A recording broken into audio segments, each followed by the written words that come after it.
ಸ್ನೇಹಿತರೆ, ಎಲ್ರಿಗೂ ನಮಸ್ಕಾರ. ಈ ದಿನ ಸಂಕಷ್ಟರ ಚತುರ್ಥಿ ಮಂಗಳವಾರ ಬಂದಿದೆ. ಸಂಕಷ್ಟ ಅಂದ್ರೇನು? ನಮ್ಮೆಲ್ಲ ಕಷ್ಟಗಳನ್ನು, ಎಲ್ಲ ಕರ್ಮಗಳನ್ನು, ಎಲ್ಲ ಬಾಧೆಗಳನ್ನು ಕಳೆಯುವಂಥ ದಿನ. ಅದರಲ್ಲೂ ಚಂದ್ರನ ಎನರ್ಜಿ ಜೊತೆಗೆ ಗಣೇಶನ ಎನರ್ಜಿ ಇವತ್ತು ತುಂಬ ಪವರ್ಫುಲ್ ಆಗಿರುತ್ತೆ.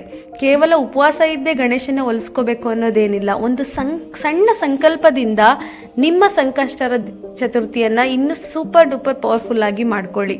ಸಂಕಲ್ಪ ಏನು ಮಾಡ್ಕೊಳ್ಳಿ ಅಂತ ಅಂದರೆ, ನಾನು ನನ್ನ ಎಲ್ಲ ಕಷ್ಟಗಳನ್ನು, ಎಲ್ಲ ಕರ್ಮ ಬಾಧೆಗಳನ್ನು ಇವತ್ತು ಗಣೇಶನಿಗೆ ಅರ್ಪಿಸ್ತಾ ಇದ್ದೀನಿ ಅನ್ನೋ ಒಂದು ಸಂಕಲ್ಪ ಮಾಡಿ. ಅದು ತಿಳಿಯದಾಗಿರ್ಬೋದು ಅಥವಾ ತಿಳಿಯದಿದ್ದೇನೂ ಆಗಿರಬಹುದು.